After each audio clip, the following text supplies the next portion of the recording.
প্রিয় দর্শক, বাকতন্ত্র থেকে আমি মোহাম্মদ মমিনুল ইসলাম আপনাদের সবাইকে জানাই শুভেচ্ছা এবং স্বাগতম। জানাতে চাই আজকের আয়োজনে অতিথি হিসেবে থাকছেন একজন সমৃদ্ধশালী মানুষ, যার পরিচয় দিতে গেলে তার পরিচয়ের লিস্টটা একটু লম্বা হয়ে যায়। তো আজকে কথা বলবো জনাব মোহাম্মদ আলমগীর কবিরের সঙ্গে, যার প্রথম পরিচয় ধামইরহাট উপজেলার প্রত্যন্ত গ্রাম অঞ্চলে একদম সীমান্তবর্তী এলাকায় একটি সমৃদ্ধ লাইব্রেরি গড়েছেন, দৃষ্টিনন্দন বলতে পারেন। সেটা মুজিবুর রহমান স্মৃতি গ্রন্থাগার, যেটি আমাদের সারা দেশে আলোড়ন সৃষ্টি করেছে এবং শিক্ষা বিস্তারের জন্য আমাদের এই অঞ্চলে জোরালো ভূমিকা রেখেছেন।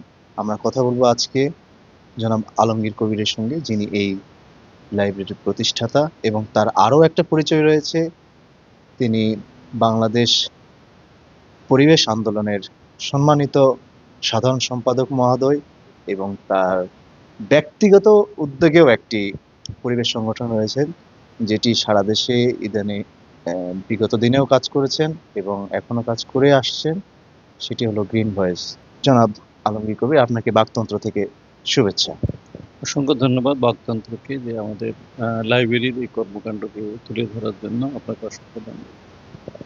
জনাব আলমগীর কবির, আপনার এই যে প্রত্যন্ত অঞ্চলে এসে, একেবারেই সীমান্তবর্তী দেশের পশ্চিমাঞ্চলে সীমান্তবর্তী একটা এলাকায় এসে আপনার কেন এরকম উদ্যোগ নিতে মন চাইলো যে আমার এই, ধরতে গেলে অজপাড়া গায়ে, একদম একটা ইউনিয়ন পরিষদ, ছোট্ট একটা বাজার, এই অজপাড়া গায়ে এতটা মানে এত সমৃদ্ধশালী একটা লাইব্রেরি করলেন, এবং এটা অনেক ব্যয়বহুল ভাবে আপনি ডেকোরেশন করেছেন, সাজসজ্জার কাজ করেছেন।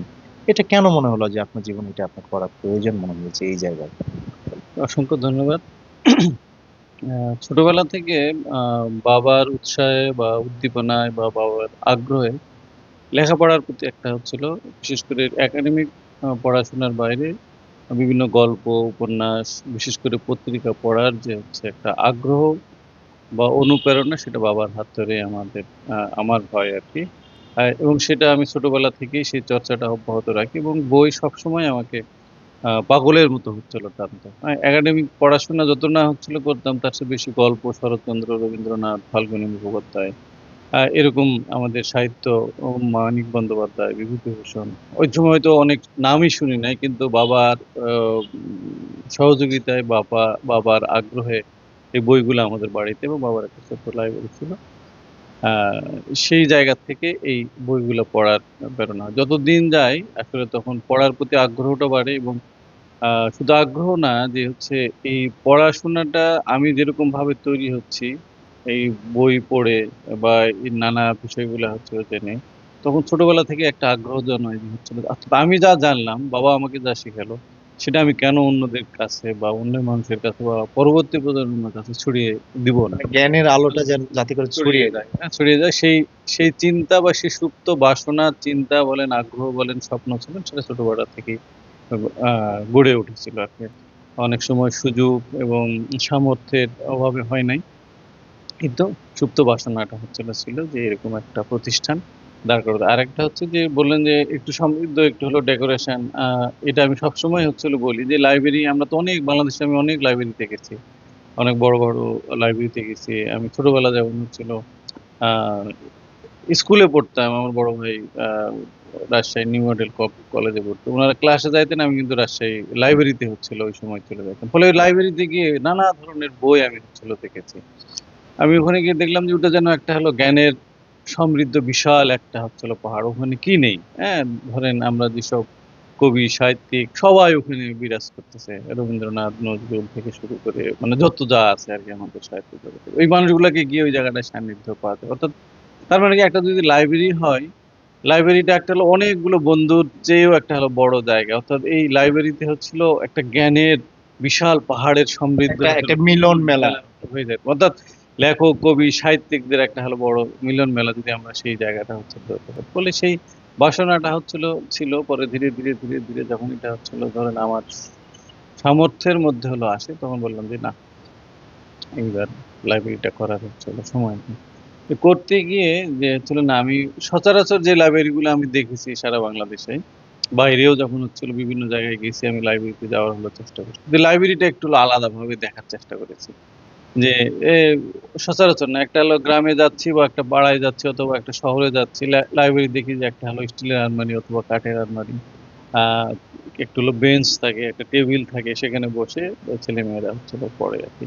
পরে আমাদের ধীরে ধীরে দেখবেন যে লাইব্রেরির যে জাগরণটা, এটা কিন্তু এখন ধীরে ধীরে অনেক কমে গেছে। একটা হচ্ছে যে ছেলে মেয়েদের প্রযুক্তিগত ওই জায়গাটা আগ্রহটা কমে যাচ্ছে, আর একটা হচ্ছে যে প্রত্যেকটা লাইব্রেরিতে যদি ওরকম ভাবে যে একটা জীর্ণ দৈন অবস্থা এটা হচ্ছিল বিরাজ করতে, ফলে আমি একটু হলো আলাদাভাবে চিন্তা করলাম যে লাইব্রেরিটা এমন ভাবে তৈরি করতে হবে, মানে এমন ভাবে যেন হচ্ছিল করি যেন লাইব্রেরিটা দেখতে এসে মানুষ লাইব্রেরির প্রেমে পড়ে, বইয়ের প্রেমে পড়ে। এটা আমার একটা হচ্ছে এই এই ধারণাটা, আমি হচ্ছে লাইব্রেরিটা সুন্দর, মানুষ আসবে দেখতে। কেন কেন আসছে, লাইব্রেরিতে কি আছে, এখানে বই আছে, হ্যাঁ, বইয়ের জন্য এই লাইব্রেরিটা। ফলে বাংলাদেশের যে হলো বিখ্যাত একজন আর্কিটেক্ট, স্থপতি ইকবাল হাবিব, ওনাকে বললাম যে আমি এরকম একটা, আপনি একটা ডিজাইন আমাকে হচ্ছিল করে দেন। হ্যাঁ, উনি সবসময় আমাদের এই কাজগুলোকে উৎসাহ করেন বিনা পয়সায়। সেই ডিজাইনটা উনি আমাকে হচ্ছিল দিলেন। লাইব্রেরি করতে গিয়ে ধরেন অনেক একটা হলো হিউজ, মানে অর্থের একটা হচ্ছে জায়গা। এমনিতে মানুষ বই পড়ে না, লাইব্রেরিতে যায় না, আবার এত টাকা খরচ করে লাইব্রেরি করব। পরিবার যেমন হচ্ছিল ছিল, আবার আনুষঙ্গিক যারা হচ্ছিল স্থানীয় মানুষরা বলছে না, এত টাকা খরচ করতে হবে, মানুষ হচ্ছিল বই পড়তে আসবে না। কিন্তু আমার একটা হলো স্বপ্ন, যে ধরেন এটা বাস্তবায়নের জন্য, এটা আমার একদম কি, এটা হলো বলেন যে গোড়ামিও বলতে পারেন, যে না, আমার যেটা হলো ঢুকছে মাথায়, এটা আমি হলো করেই ছাড়বো। এবং আমি জানি যে এইটা যদি আমরা হলো না করতে পারি, অর্থাৎ লাইব্রেরির চর্চা বা বইয়ের পড়ার চর্চা যদি হচ্ছিল, আমি যা শিখেছি সেটা যদি না দিয়ে যেতে পারি, ওটাও আমার তখন একটা হলো কষ্টের কারণ হবে, দায়বদ্ধতার জায়গা থেকে হচ্ছিল পিছিয়ে পড়া থাকবে। তো হলো সেই আলোকে এই প্রত্যন্ত অঞ্চল, যেহেতু আমি যে এই অঞ্চল থেকে হলো গড়ে উঠেছি, এই অঞ্চলের মাটি, এই অঞ্চলের পরিবেশ, এই অঞ্চলের পানি, এই অঞ্চলের মানুষের সঙ্গে আমার একটা কাদামাটির সম্পর্ক, ফলে তখন তাহলে আমার এলাকা থেকেই হচ্ছিল এই আন্দোলনটা বা এই উদ্যোগটা হচ্ছিল শুরু করে। হ্যাঁ, সেই জায়গা থেকে আমার এই এলাকা, আমার জন্মস্থান, এখান থেকে এটা শুরু করার প্রয়াসটা আমার। আপনি এই লাইব্রেরির নামকরণ করেছেন মুজিবুর রহমান স্মৃতি গ্রন্থাগার। এই নামকরণের পেছনে কারণটা কি? আচ্ছা, মুজিবুর রহমান আমার বাবা। ফলে আমার কাজের, আমার কর্মের, বা আমি বেড়ে ওঠার ক্ষেত্রে যে মানুষটা আমাকে সবচেয়ে প্রেরণা দিয়েছেন, আমার যত আবদার আমার হচ্ছে পূরণ করেছেন, এবং এই মানুষটা হচ্ছে একটা নিবেদিত প্রাণ। মানে আমি বাবাকে হচ্ছে, বাবার সঙ্গে তো খুব বেশি থাকা আমাদের হচ্ছিল সুযোগ হয় না, বাবা পলিটিক্যাল কারণে উনি সবসময়, আবার চেয়ারম্যান থাকার কারণে সবসময় বাইরে থাকেন। ফলে যেটুকু সময় আমরা হচ্ছিল বাবাকে হলো পেয়েছি, উনি চেষ্টা করেছেন আমাদেরকে কিছু হচ্ছিল দেওয়ার। অর্থাৎ আমার আমার বেড়ে ওঠা বা আমার এই কর্মের বা আমার এই মানসিকতার, আমার এই চিন্তা বা ধ্যান ধারণার একটা বড় অংশ জুড়ে আমার হচ্ছিল বাবা। কারণ এই মানুষটাকে আমি হচ্ছিল দেখেছি যে উনি মানুষের জন্য, সমাজের জন্য কিভাবে হচ্ছিল নিবেদিত এবং কাজ করে হচ্ছিল গেছেন। খুবই সিম্পল লাইফ লিড করতেন। চেয়ারম্যান ছিলেন প্রায় 17 বছর, কিন্তু অর্থ বা আহ, ওই অহমিকা তাকে কখনো হচ্ছিল গ্রাস করেনি, বা সেই জায়গাটা হচ্ছে ওই মোহে তিনি হচ্ছিল কাটানি। ফলে আমাদের জীবনে বা আমাদের পরিবারের জীবনে, আমাদের পারিবারিক এবং ব্যক্তিগত জীবনে বাবা আমার একজন আদর্শ। বাবার স্মৃতিকে, বাবার সে কর্মটাকে, বাবার যেন, উনি মারা গেছেন কিন্তু ওনার যেন আমাদের এই কর্মের ভিতর দিয়ে যিনি যে কর্ম করে গেছেন, সেই কর্মগুলোর ভিতর দিয়ে যেন আমাদের কর্মের মধ্য দিয়ে উনি যেন বেঁচে থাকেন, সেই জায়গা থেকে বাবার এই নামে এই লাইব্রেরি হচ্ছিল নামকরণ করেন। আমরা জানতে পেরেছি যে আপনি আপনার বাবার নামকরণ করে একটি মেমোরিয়াল ফাউন্ডেশন করেছেন, যেটার মাধ্যমে অত্র এলাকার বিশেষ করে শিক্ষা খাতে দারুণভাবে একটা আপনাদের কন্ট্রিবিউশন আছে। যেমন শিক্ষাবৃত্তি আপনারা মুজিবুর রহমান মেমোরিয়াল ফাউন্ডেশনের পক্ষ থেকে শিক্ষাবৃত্তি দেওয়া হয়। তো এই লাইব্রেরির পাশাপাশি এই যে মেমোরিয়াল ফাউন্ডেশন, শিক্ষাবৃত্তি, এই এই ধরনের উদ্যোগগুলা কিভাবে সংযুক্ত হলো, বা এই চিন্তা ভাবনাগুলো কোথা থেকে আসলো আপনার? একটা হচ্ছে লাইব্রেরির আগেই কিন্তু আমরা যে মুজিবুর রহমান প্রাথমিক এবং মাধ্যমিক বৃত্তি পরীক্ষা আমরা 2015 সাল থেকে হচ্ছিল শুরু করি। ওই যে বললাম যে বাবার প্রেরণা বা বাবা উৎস, বাবার কর্ম আমাকে সবসময় হলো তাড়িত করে। আবার আমি সবসময় যেটা হচ্ছিল মনে করি যে একটা সমাজের শিক্ষার আলো যদি হচ্ছিল থাকে, জ্ঞানের আলো যদি সেই সমাজে হচ্ছিল থাকে, তাহলে সেই সমাজ যতই গরিব হোক বা হচ্ছিল অর্থনৈতিকভাবে পিছিয়ে থাকুক, কিন্তু জ্ঞানটা যদি হচ্ছিল থাকে, জ্ঞানের আলোটা যদি থাকে তাহলে সে জাতিকে কেউ দমায় রাখতে হলে পারবে না। ফলে আমাদের এই সমাজে অনেক বিত্তবান হচ্ছিল মানুষ আছে, কিন্তু এইসব কাজে অনেকের উৎসাহ বা আগ্রহ আমরা হচ্ছিল দেখি না, বা ওরকম উদ্যোগও আমরা হলো দেখি নাই। ফলে আমার একটি ইচ্ছা ছিল, যেহেতু পড়াশোনা করেছি, আবার পড়াশোনা করতে গিয়ে যে কাজটা আমরা হলো দেখেছি যে অনেক ছেলে মেয়ে আছে যারা আসলে অর্থেরও ভালো মেধাবী, তারা কিন্তু হচ্ছিল অর্থের অভাবে অনেকে কিন্তু হচ্ছিল পড়াশোনার একটা হলো ছেদ পড়ে যায়, হ্যাঁ, অনেক ভালো ছাত্র হওয়ার ফলেও। আবার আরেকটা হচ্ছে যে মেধাবী যে অর্থাৎ কম্পিটিশনের ভিতরে যদি আমরা যাই, একটা প্রতিযোগিতামূলক জায়গায় যদি আমরা হচ্ছে নিয়ে যেতে পারি, তাহলে ছেলে মেয়েদের একটা পড়াশোনার প্রতি একটা আগ্রহ জন্মবে। সেই আলোকে আমরা বললাম যে ঠিক আছে, প্রথমে হচ্ছে আমরা প্রাইমারি থেকে শুরু করি, আগ্রাদী এবং খেলনা ইউনিয়ন, তারপরে হচ্ছিল হাই স্কুল লেভেলের শিক্ষার্থীদের আমরা হচ্ছিল এই মেধাবৃত্তিটা হচ্ছিল দেওয়ার করি। এর পাশাপাশি আবার কলেজ এবং বিশ্ববিদ্যালয়ে যারা হচ্ছিল আছে, এবং বিশেষ করে ওই জায়গাটায় আমরা হলো পরীক্ষা না, ওটা গরিব এবং মেধাবী যেটা, হ্যাঁ, যারা হচ্ছিল হয়তো A+ পেয়েছে, ইন্টারমিডিয়েট পাস করছে, কিন্তু কলেজে বা বিশ্ববিদ্যালয়ে ভর্তি হওয়ার সেই সামর্থ্য নাই, তারা হচ্ছে তাদের পড়াশোনাটা হচ্ছিল চালিয়ে নিয়ে যাওয়ার পারিবারিক সামর্থ্য নাই, সেই জায়গাটায় আমরা হচ্ছিল করি। আমাদের এই সময়ের মধ্যে হলো মেমোরিয়াল ফাউন্ডেশন থেকে বাংলাদেশ কৃষি বিশ্ববিদ্যালয় হলো পড়তেছে, রাজশাহী বিশ্ববিদ্যালয়ে পড়তেছে, ঢাকা বিশ্ববিদ্যালয়ে পড়তেছে, রুয়েটে হচ্ছে পড়তেছে, মেডিকেলে পর্যন্ত হচ্ছিল যারা হলো পড়তেছে, তাদেরকে আমরা মাসিক ভিত্তিক আমরা হচ্ছিল আমাদের মেমোরিয়াল ফাউন্ডেশন থেকে ভিত্তিটা হচ্ছিল দিয়ে যায়। একটা হচ্ছে যে অর্থাৎ জ্ঞান তো অবশ্যই আহরণ করবে, কিন্তু অর্থ অভাবে একটা হচ্ছে অর্থ অভাবে যেন তার পড়াশোনাটা বন্ধ হয়ে না যায়, সেটা একটা হলো সামর্থ্য। আর একটা হচ্ছিল মেধাবীদের উৎসাহিত করার জন্য পড়াশোনার প্রতি আমাদের এই বৃত্তিটা আমরা হচ্ছিল চালু করেছি।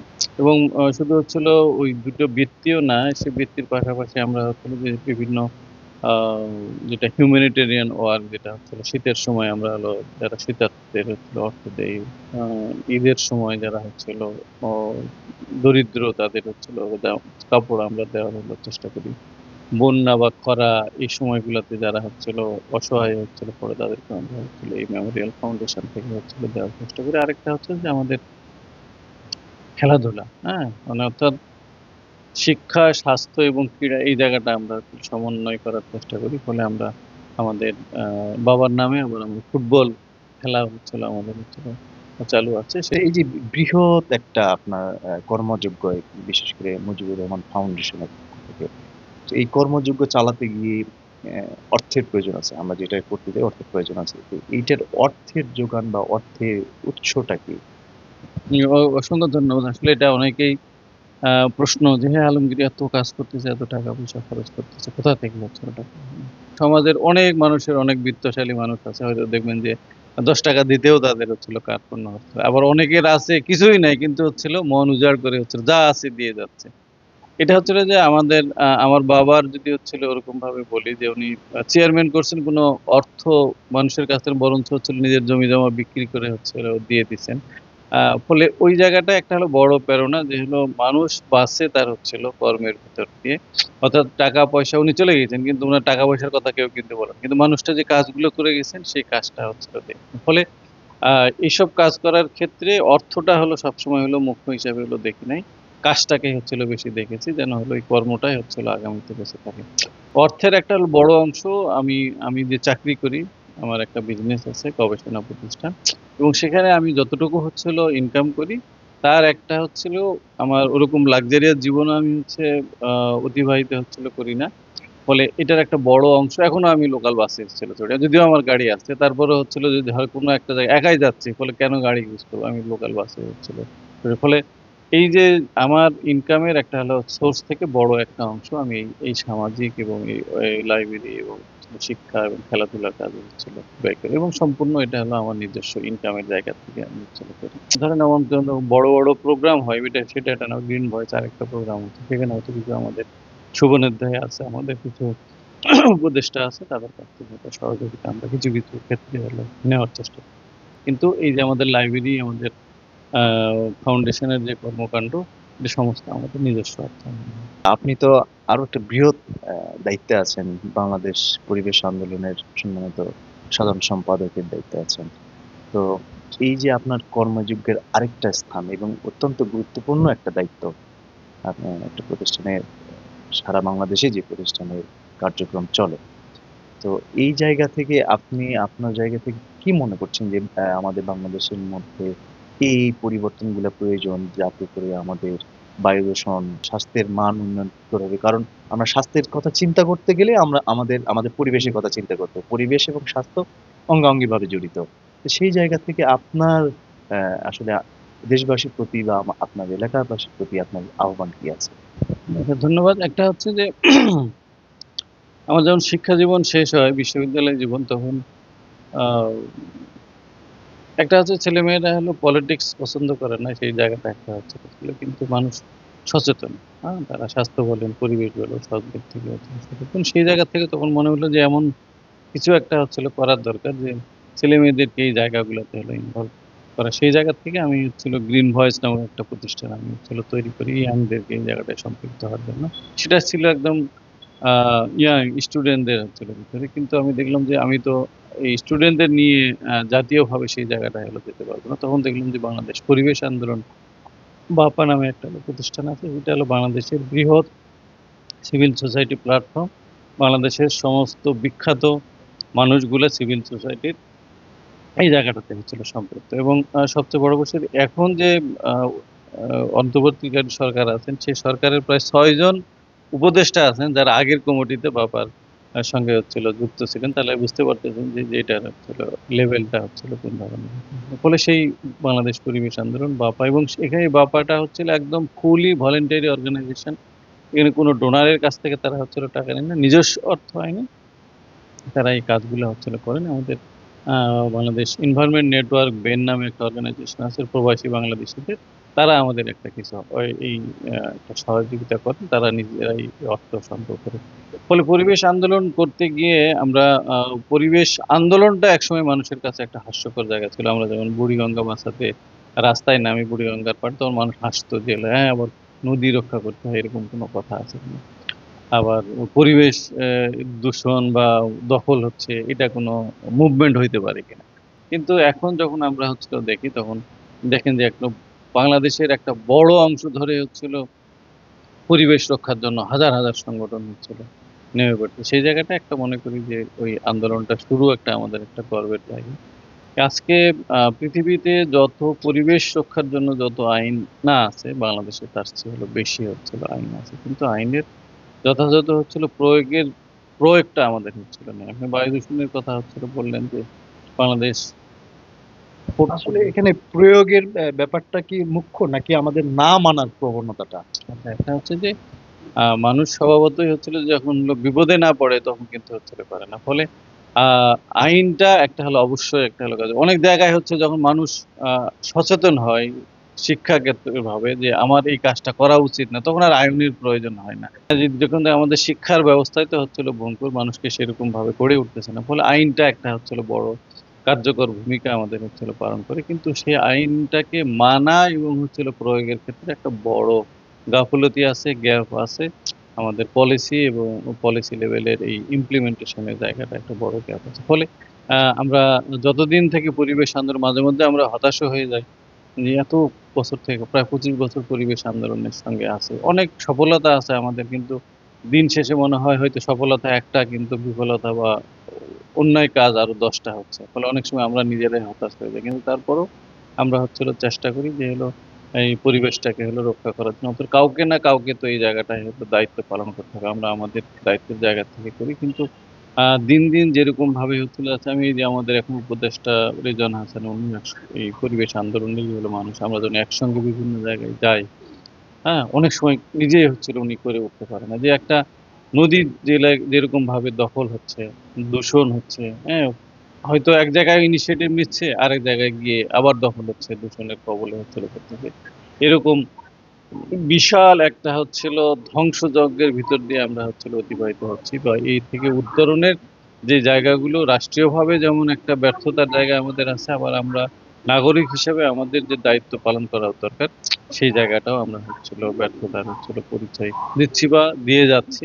আজকের আলোচনার শুরুর দিকে যাই, যে আপনার যে মুজিবুর রহমান স্মৃতি গ্রন্থাগার, তো এই গ্রন্থাগারের কার্যক্রম যা চলছে, যা চলে বা মানুষ খুব সাদরে গ্রহণ করেছে, তো আপনার এই গ্রন্থাগার নিয়ে ভবিষ্যৎ পরিকল্পনা বা এইটাকে বিস্তৃত করার জন্য বা এইটার আহ, এই গ্রন্থাগার থেকে আপনার অন্য কোনো পরিকল্পনা আছে কিনা আমি জানতে চাচ্ছি। একটা হচ্ছে যে আমরা গ্রন্থাগার নিয়ে আমাদের অনেকগুলো কর্মসূচি আমরা ইতিমধ্যে আমাদের প্ল্যানিং এর মধ্যে হলো আছে। তার মধ্যে প্রথম একটা হলো কাজ হচ্ছে আমরা এই শুধু আমাদের লাইব্রেরিতে সবাই তো আসতে পারে না, গ্রামের যারা হচ্ছিল গ্রামের প্রাইমারি স্কুলগুলোতে পড়ে, ফলে আমরা প্রথমে গ্রাম ভিত্তিক যে পাঠাগার তৈরির যে হচ্ছিল একটা হলো উদ্যোগ, সেটা আমরা হচ্ছিল নিয়েছি। ফলে আমরা একটা আমাদের এই ইউনিয়নে প্রায় 52টি গ্রাম আছে। সেই 52টি গ্রামের প্রত্যেকটা গ্রামে আমরা সার্ভে করেছি যে প্রত্যেকটা গ্রামে তার বাবা মা শিক্ষাটার হচ্ছিল কি অবস্থা, আর ওই যে ছেলে মেয়েগুলো আছে তারা হলো কলেজ বিশ্ববিদ্যালয় কোন শ্রেণীতে হচ্ছিল পড়তেছে, সেইটাও আমরা হচ্ছিল নেওয়ার হলো চেষ্টা করতেছি। এবং সেই আলোকে আমরা কিছু কিছু গ্রামে গার্ডিয়ান এবং স্টুডেন্টদের একটা যৌথ সভাও করেছি যে আমরা গ্রামে গ্রামে বই দিতে চাই। এবং ওই বই পড়াকে কেন্দ্র করে যে আমরা প্রত্যেকটা বাড়িতে যে বয়সের যে শ্রেণীর আছে সেই সামঞ্জস্যপূর্ণ বইগুলো আমরা হলো দেওয়ার হলো চেষ্টা করব এবং বাড়িতে দিব। সপ্তাহে একটা করে রুটিন থাকবে এবং ওই জায়গাটাতে কিছু ছেলে মেয়েকে আমরা হচ্ছে লিডারশিপের জায়গায় হচ্ছে নিয়ে আসবো, যারা ওই বইগুলাকে দিবে এবং বিলি করে। ফলে একটা হচ্ছে বইয়ের সঙ্গে তার একটা হলো সম্পর্ক, আর একটা হচ্ছে তার লিডারশিপের একটা হচ্ছে হলো জায়গাটা, এবং মানুষের সঙ্গে যে একটা হলো সৌহার্দ্যপূর্ণ সম্পর্ক রেখে বাড়িতে যাওয়া কমিউনিকেশনের জায়গাটা যেন তার করে, সেটা হলো গ্রাম ভিত্তিক, পাড়া ভিত্তিক বাড়ি বাড়ি বই দেওয়ার একটা কর্মসূচি আমাদের হচ্ছিল আছে, সেটা আমরা খুব তাড়াতাড়ি হচ্ছিল শুরু করব। আরেকটা হচ্ছে যে আমাদের স্কুলগুলোতে হচ্ছে নানা ধরনের কর্মসূচি আমাদের বলতে ছেলে মেয়েদেরকে আমরা হলো নিয়ে আসছি। এই বই পড়া প্রতিযোগিতা, চিত্রাঙ্কন প্রতিযোগিতা, আবৃত্তি প্রতিযোগিতা, এই কর্মসূচিগুলো ইন জেনারেল চলতেছে। আরেকটা হচ্ছে যে এই কর্মসূচিটাকে আমরা প্রথম অবস্থায় আমাদের এই উপজেলাতে যতগুলো হাই স্কুল আছে আমরা সেই হাই স্কুলগুলোতে হচ্ছিল নিয়ে যাওয়ার হচ্ছিল চেষ্টা করতেছি। এবং আমাদের একটা বড়, ওইটা আমরা এখনো শুরু করতে পারিনি, কিন্তু আমাদের একটা বড় আমরা মনে করি যে ওটা একটা হলো ভালো ফলাফল দিবে আমাদের। আমরা হচ্ছে প্রত্যেকটা স্কুল থেকে নির্দিষ্ট সংখ্যক একটা হলো স্টুডেন্টদেরকে আমরা হলো প্রত্যেক মাসে আমাদের এই লাইব্রেরিতে সারাদিনের জন্য আমরা হচ্ছিল নিয়ে আসবো। প্রথমে সে হচ্ছিল বই চিনবে। হ্যাঁ, আমাদের নানা ধরনের কর্মসূচি আমরা শহরে দেখি যে কে গাছ চিনা, বই চিনা, লাইব্রেরি চিনা। আমরা হচ্ছিল প্রথমে আসি, সে হলো তারা হলো বই লাইব্রেরিতে কি কত বই আছে সে বইগুলা তারা হচ্ছিল দেখবে, আমরা তাদেরকে বলবো না। তারপরে আমরা ওই কতগুলা বই দেখলো, কবি এবং কবিতার বা প্রবন্ধের নাম এবং লিখবে, এটা একটা হলো প্রতিযোগিতা। তাকে এই সারাদিন হলো আসবে একটা হলো বই রিভিউ, আমরা হচ্ছিল সবাই একই জিনিসটা হচ্ছিল পড়বে, কে কি বই পড়লো সেটার উপর একটা হলো প্রতিযোগিতা হবে। একটা সাংস্কৃতিক অনুষ্ঠানের আমরা হচ্ছিল ব্যবস্থা করব, উপস্থিত বক্তৃতার আমরা হচ্ছিল ব্যবস্থা করব, এবং দিন শেষে সবাই একসঙ্গে এই জায়গাটায় হচ্ছিল খাওয়া দাওয়া হচ্ছিল করবে। দিন শেষে এটা ওভারঅল একটা প্রতিযোগিতা, অথবা তার সারাদিন কি দেখলো, সে কি জানলো, কি কি শিখলো, এটার একটা হলো প্রতিযোগিতা আমরা হলো নেওয়ার চেষ্টা করি। এবং এটা আমরা চেষ্টা করতেছি যে আমাদের নিজস্ব অর্থায়নে আমরা ওই ছেলে মেয়েগুলাকে হচ্ছিল নিয়ে আসবো এবং আবার তাদেরকে হচ্ছিল তাদের স্কুলে হচ্ছে এটা। আমি প্রত্যেকটা হেডমাস্টারের সঙ্গে হলো কথা বলেছি, তারা খুব সাদরে হয়তো গ্রহণ করেছে, এবং অনেক সময় তারা হলো বলছে না সব তুমি কেন করবা, আমরাও ওই জায়গাটায় হলো সম্পৃক্ত হতে চাই, আমরা আমাদের ছেলে মেয়েদেরকে দিব এবং আমরা আমাদের খরচের দেওয়ার হচ্ছে চেষ্টা করব। আরেকটা হচ্ছিল সাপ্তাহিক আমরা উম, কিছু গাড়ি আমরা ব্যবস্থা করার হলো চেষ্টা করতেছি, যে গ্রামে সপ্তাহের একটা নির্দিষ্ট সময় ওই জায়গা গ্রামে থাকবে, যে ছেলে মেয়েরা হচ্ছিল লাইব্রেরিতে এসে হচ্ছিল ওই ওই যারা হলো বই পড়া কর্মসূচির ভিতর দিয়ে ওই ছেলে মেয়েদেরকে আমরা হচ্ছিল লাইব্রেরিতে নিয়ে এসে একদিন লাইব্রেরি ডে আমাদের হচ্ছিল থাকে, এক এক দিন এক এক গ্রাম এই জায়গাটায় থাকবে। এবং এই জায়গাটা একটা বড় উদ্যোগ আমাদের আছে যে শুধু ছেলে মেয়েদের অনেক সময় হয় কি ছেলে মেয়েরা যদি হলো একাডেমিক বই পড়ে অন্য বই পড়ে, মা বলে হ্যাঁ লেখাপড়া হলো নষ্ট করিস না ওই বই পড়ে, এটা এখন আমাদের একটা প্রবণতা হয়েছে। অনেক শিক্ষকও আমরা হচ্ছিল দেখি যে না, হ্যাঁ এই পড়া কেন লাইব্রেরিতে যেতে হবে, এরকম আছে আর কি, এরকম একটা টেন্ডেন্সি আমাদের তৈরি একাডেমিক্যাল ট্রেন্ডের বাইরে যাওয়া যাবে না। যাওয়া যাবে না, সেই জায়গাটায় যাবো না। সেইটাই জন্য আমরা অভিভাবকদের হচ্ছে সম্পৃক্ত করার চেষ্টা করছি। অর্থাৎ গ্রামগুলোতে যখন আমরা মিটিং করি তখন অনেক অভিভাবক আমাদের হলো আসলে, এবং তারা হচ্ছিল চায়, এবং অনেক অভিভাবক বলে হ্যাঁ ওরা শুধু পড়বে, আমরা কেন পড়বো না। ফলে আমরা হচ্ছিল অভিভাবকদের জন্য বই পড়ার একটা হলো কর্মসূচি আমাদের হচ্ছিল প্ল্যানিং এর মধ্যে আছে। যদি সব আমাদের সামর্থ্য, শক্তি, ইচ্ছা সব অটুট থাকে, তাহলে আশা করি আমরা খুব তাড়াতাড়ি এই কর্মসূচিগুলো শুরু করতে পারবো। আরেকটা হচ্ছে যে আমাদের এটা ধরেন বইয়ে আমরা অনেক সমৃদ্ধ করছি, অনেক বই আমাদের এখানে আছে এবং প্রতিদিন যে বইগুলো হচ্ছিল আজকে নতুন বের হলো, আমি চেষ্টা করি সঙ্গে সঙ্গে হচ্ছিল অনলাইনে অর্ডারটা দেওয়া এবং সেটা হলো লাইব্রেরিতে হলো পাঠাতে। ফলে আমরা চাচ্ছি যে একসময় যেন এই লাইব্রেরিটা একটা গবেষণার কেন্দ্র হয়, হ্যাঁ? অর্থাৎ দূর দূরান্ত থেকে ছেলেমেয়েরা আসবে, নানা ধরনের বই এখানে পড়াশোনা আসলে করার জন্য আসবে। সেজন্য আমরা আবার একটা গেস্ট হাউসও আমরা আসলে করতেছি, যে এখানে দেখেন থাকার ব্যবস্থা হচ্ছিল নেই। অর্থাৎ বাইরে থেকে যখন কেউ আসতে চায় তখন হ্যাঁ, তোমাদের এখানে তো থাকার জায়গা নেই, গিয়ে তো থাকবো। ফলে আমরা একটা গেস্ট হাউস করছি। এটা হচ্ছিল স্টুডেন্ট এবং যারা হলো অতিথি আসবে তাদের আর যেন থেকে এই লাইব্রেরি ওয়ার্কটা করতে পারে, লাইব্রেরি দেখতে এসে যেন তারা বিপদেও না পড়ে, থাকার জায়গাটার জন্য আহ, চিন্তা না করতে হয়, সে আলোকে আমরা একটা গেস্ট হাউসও করতেছি আমাদের লাইব্রেরি প্রেমী বন্ধুদের জন্য। আমরা আশা করছি বিধাতা আপনার এই বিশাল বিশাল বিশাল মানবিক কর্মযজ্ঞকে ভবিষ্যৎ পরিকল্পনা যেগুলো আছে সেগুলো আগামীতে বাস্তবায়ন হোক এই প্রত্যাশা করছি।